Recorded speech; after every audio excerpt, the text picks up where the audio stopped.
What if I told you that less than 20 years ago, a man was buried alive in a tomb he willingly entered? This isn't a horror movie. This is a true story of adventure turning to horror. A story so bizarre, the final decision made by authorities was to use concrete and rock to seal a man inside his own grave.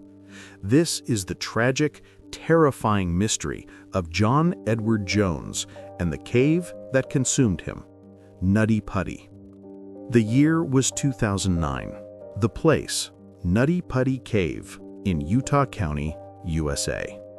Before it was sealed, Nutty Putty was a famous, or perhaps infamous, spot for cavers, but it wasn't famous for its massive chambers. It was famous for being tight, twisting, and terrifying.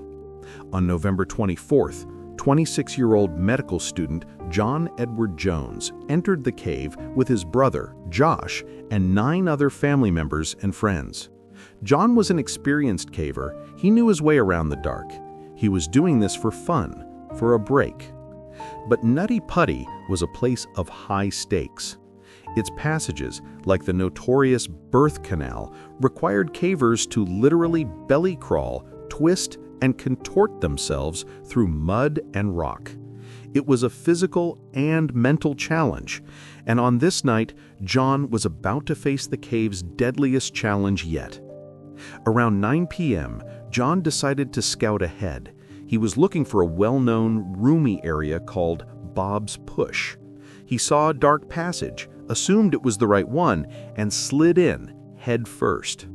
But it wasn't Bob's Push. John had crawled into a cruel deception. The passage narrowed sharply and then dipped straight down. He was now caught in a small, downward-sloping crevice measuring a horrifying 18 inches wide and 10 inches high. As he slid further, gravity took over. He was jammed into the crevice at a 70-degree angle, upside down. His arms were pinned beneath him, his chest was compressed against the mud, and he could barely move. He was trapped, and worse, he was completely immobilized. When his brother Josh found him, he could only see the soles of John's sneakers. He was alone in the dark, and the crushing reality had set in. He couldn't back out. News traveled fast, and the response was immense. Over the next 28 agonizing hours, over 137 volunteer and professional rescuers fought a desperate battle against rock and time.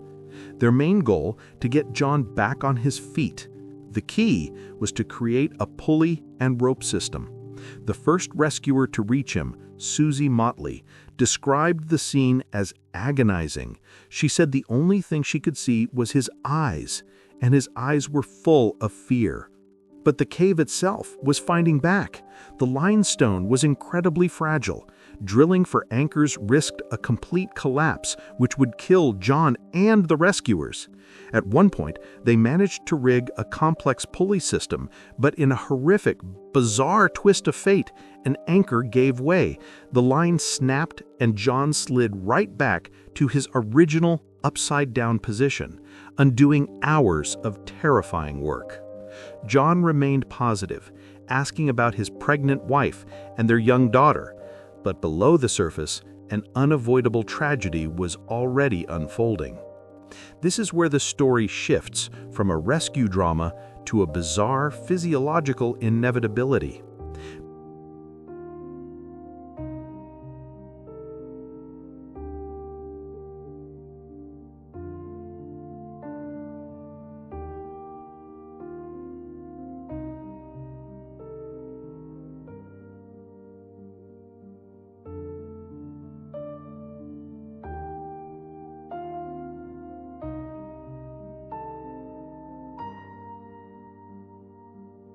Being trapped upside down is one of the most dangerous positions for the human body.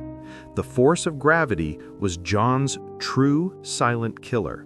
His chest was already compressed, making it difficult to breathe. But the longer he remained inverted, the more blood pooled in his head and upper torso. This is called venous congestion. The pressure on his brain and internal organs became immense. His heart, already working overtime to pump blood against gravity, was slowly failing. The rescuers could talk to him, they could touch him, but they couldn't stop the biological clock that was ticking down inside his body. Near midnight on November 25th, after almost 28 hours trapped, John went into cardiac arrest. The pressure had become too much. He was pronounced dead shortly after 12:30 a.m.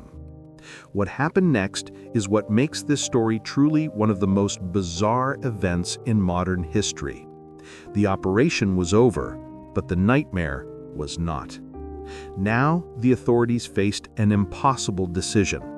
Recovering John's body was deemed far too dangerous. The passage that had claimed his life was too unstable, and any further attempt risked the lives of more rescuers. With the incredibly painful consent of his family, the decision was made that Nutty Putty Cave would become John's final, permanent resting place. In a surreal and devastating act, rescue workers began the bizarre process of sealing the cave. They drilled holes into the ceiling near John's body, poured concrete into the shafts, and blasted the entrance with rock. The opening was completely sealed, a barrier was installed, and a plaque was placed. Nutty Putty Cave ceased to exist as a recreational site. It became a permanent subterranean tomb. John Edward Jones is sealed inside 150 feet below the ground. Today, the site stands as a permanent memorial. The tragedy of Nutty Putty is a reminder of how quickly adventure can turn fatal, and how the earth itself can become a keeper of secrets.